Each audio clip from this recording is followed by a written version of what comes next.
Five white someone, ये जो book Chetan Bhagat की बुक जो कि प्रकाशित हुई थी 2009 में। इस बुक के विषय में कुछ बातें हैं जो बहुत ही अच्छी लगी इस बुक में। वो है जैसे कि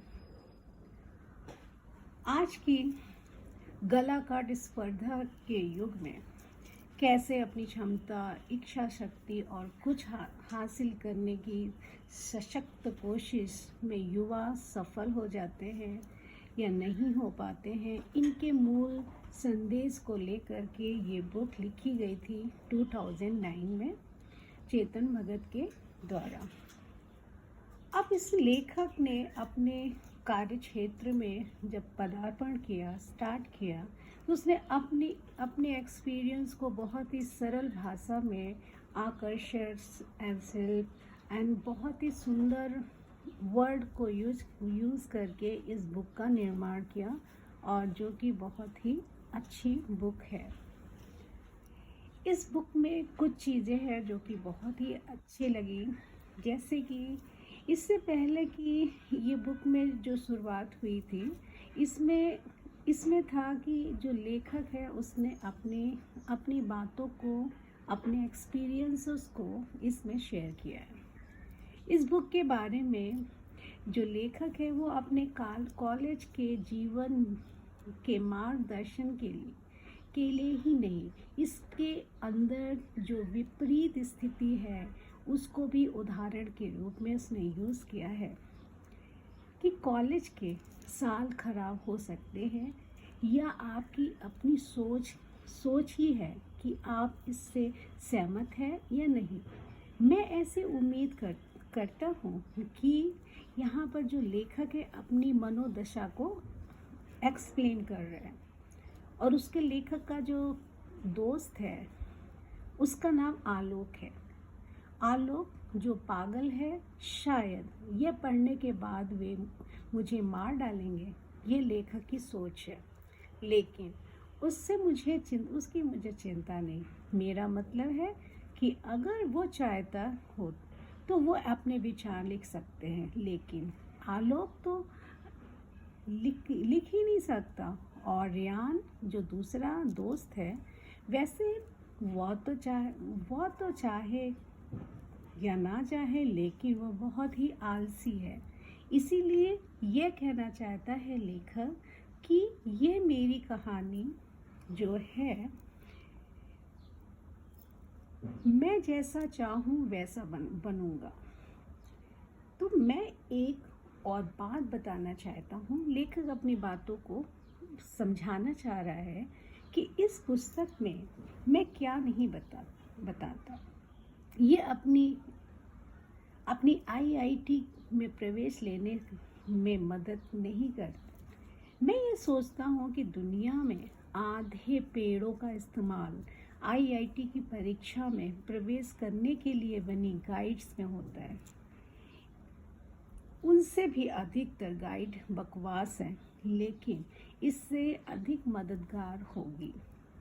अब ये जो बुक लिखी गई थी 2009 में, अब ज़माना बहुत चेंज है। अब ये चल रहा है 2024, लेकिन उस टाइम जो चेतन भगत की सोच थी, उसने अपने सोच को बहुत ही सुंदर ढंग से इस बुक में लिखा है। अब लेखक का जो फ्रेंड है रियान और आलोक, मैं शायद इस दुनिया में आखिरी हूँगा जिसने अपनी IIT की प्रवेश के लिए कुछ जानकारी लेना चाहे।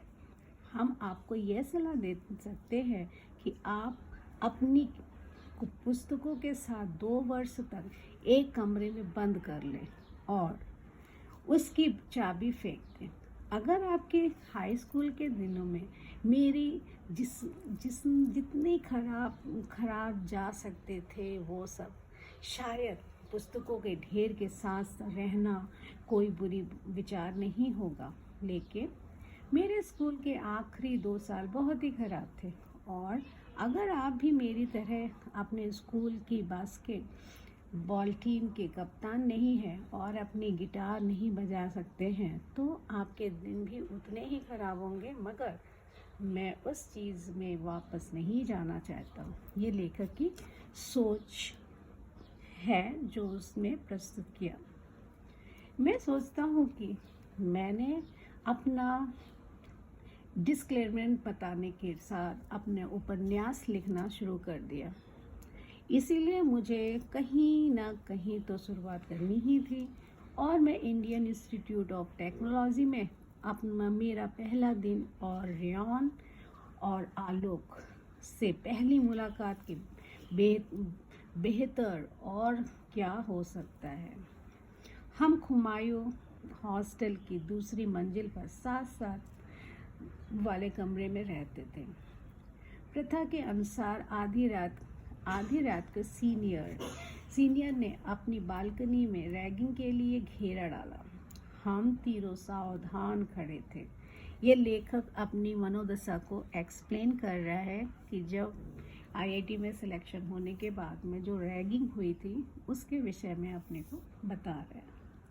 अरे तुम सीनियर जिस तरीके से रैगिंग किया था उसको एक्सप्लेन किया है। सीनियर जो मुझे सस्ते पौराणिक टीवी कार्यक्रम के दानों जैसे नज़र आ रहे थे, जो 6 फीट के लंबे, जिनका वजन 200 किलोग्राम से ज़्यादा और बड़े बड़े गंदे दांत लग रहे थे कि 10 वर्षों से दांत के डॉक्टर को नहीं दिखाया होगा। वैसे तो वह खतरनाक दिख रहे थे पर बोलता कम था और वह अपने बॉस बाकू के लिए भूमिका बनाने में व्यस्त हो गया। अरे तुम ब्लडी फ्रेशर्स सो रहे हो गधो, परिचय कौन देगा? आलोक ने कहा। जब मैंने उसे पहली बार देखा उसका कद मेरे जितना ही था, 5 फीट 5 इंच, वाकई बहुत छोटा, और जिसके मोटे लेंस चश्मा व सफ़ेद कुर्ता पैजामा पहना रखा था। अब रेयॉन ओबोराय मैकेनिकल इंजीनियर और रैंक 91। सर, रेयॉन ने भारी आवाज में कहा, जिससे सारी आंखें उसकी तरफ मुड़ गईं और रेयॉन ओबोराय मेरे अपने मन में दोहराया, और ऐसा लड़का जो आईआईटी में कम ही देखने को मिलता है। बहुत ऊंचा कद, सुडौल शरीर और बहुत ही सुंदर। उसने ढीले ग्रे कलर की टी शर्ट पहनी थी जिस पर बड़े नीले रंग के अक्षरों में लिखा था गैप, क्योंकि सोते समय गैप के कपड़े कोई नहीं पहनता। यू बास्टर्ड, बाकू चिल्लाया, अपने कपड़े उतार दो। तो ऐसे बाकू, ये रैगिंग हो रही थी जो कि सीनियर्स लोग रैगिंग फ्रेशर्स की ले रहे थे। एक बाकू पहले अपने थोड़े बात कर लिए, दीवार की तरफ झुक जाओ। सिगरेट पीते हुए अनुराग ने रोका। नहीं, कोई बात नहीं करेगा। बाकू ने अपने सूखा हाथ उठाते हुए कहा, नहीं, कोई बात नहीं करो, सिर्फ अपने कपड़े उतारो। एक दूसरे दानों थोड़ी देर में अपने नंगे पेट पर हाथ मारते हुए हम पर हंस रहे थे। कोई सस्ता नजर आ रहा था और इसीलिए अपने कपड़े उतार कर आत्मसमर्पण कर चुके थे। बाकू भी हंस रहा था और हम सभी सहमे हुए खड़े हुए थे। ये जो चेतन भगत जी हैं, इन्होंने एक्सप्लेन किया है बहुत ही अच्छे ढंग से कि अंगूठे को जमीन पर दबाकर चित्र बनाने की कोशिश करने लगे। वहीं रेयॉन का सुडौल शरीर बिल्कुल ऐसा जैसे कि जीव विज्ञान की पुस्तक में दिखाया जाता है। दूसरी तरफ में आलोक बिल्कुल बेढंगा। बाकू ने आलोक को और जो लेखक है चेतन भगत, बढ़ने के लिए कहा ताकि सीनियर हमें अच्छे से देख सके, और जोर से हंसने लगे। देखो, इन छोटे बच्चों को इनकी माँ ने इन्हें अभी तक खिलाया जब तक कि इनके पेट फट न जाए। बाकू हंसने लगा। दानव भी उनसे साथ हंसने लगे और धुएं के गुब्बारे के पीछे दूसरे सिगरेट बुझाते हुए विरोधी प्रभाव दिखाने लगे। और अनुराग मुस्कुराया। सर प्लीज सर, हमें जाने दीजिए सर। अपने नज़दीक आते हुए बाकू से आलोक ने खुशामद की। क्या तुम्हें जाने दूं? अभी तो तुम सुंदरियों के साथ कुछ भी नहीं किया गया है। तुम दोनों मोटे चले जाओ, अपने चारों हाथ पैर पर झुक जाओ। मैंने आलोक के चेहरे की तरफ देखा। बुलेट प्रूफ चश्मा के पीछे मुझे उसकी आंखें दिखाई नहीं दे रही थी, लेकिन उसकी रुआसा चेहरा देखकर लगा कि वह भी मेरी तरह रोने वाला है। लेखक जी एक्सप्लेन किया है। चलो, जो वो कहता है वो करे। दानों ने धीरे से चेतावनी दिया और बाकू एक दूसरे के पूरक प्रतीक होते थे। बाकू उसकी ताकत का सहारा चाहता था, जबकि दानों की उसके निर्देश दिया गया। आलोक और लेखक अपने हाथों व पैर पर झुक गए। वे हमारे ऊपर और जोर जोर से हंसने लगे। दानों ने पहली बार अपनी सलाह दी कि मैं इन्हें दौड़ाऊं, लेकिन बाकू ने तुरंत मना कर दिया। कोई रेस वेस नहीं होगी, मेरे पास इससे भी बढ़िया आइडिया है। जरा रुको, मैं अपने कमरे से होकर आता हूँ। एक नंगी गाय, ऊपर मत देखो, फर्श की तरफ देखो। बहुत अपने तनावपूर्ण 20 सेकंड तक इंतजार किया, तब बाकू बरामदे की तरफ दौड़ा। मैंने तिरछी निगाह से देखते हुए कहा। आलोक के सिर के पास पानी पड़ा था, आंखों से आंसू टपक रहा था। इसी बीच दानों ने रेयॉन से उसकी मांसपेशियां फुलाने और लड़ाकू योद्धा जैसे रूप बनाने के लिए कहा। मुझे बहुत उम्मीद थी कि फोटो खींचने लायक थी, बट मैंने उसकी तरफ देखा और साहस नहीं किया। ये लेखक एक्सप्लेन कर रहे हैं। बाकू के आने के कदम की आहट हमारे कानों में पड़ी। देखो मैं किस लायक का हूँ, उसने अपने हाथों को दिखाते हुए कहा। बाकू ये किस लिए? हम जब अपना सिर उठा रहे थे, तब अनुराग ने पूछा। ए बाकू, हाथों में कोक की 2 खाली बोतलें और दोनों बोतलों में आपस में बजाते हुए बाकू ने कहा, ए सोच मैं क्या करने वाला हूँ। शक्त चेहरे और मॉडलिंग पोज में खड़े रेयॉन एकदम से बोला, सर आप क्या अपनी कोशिश कर रहे हैं? क्या ये तो होता ही है।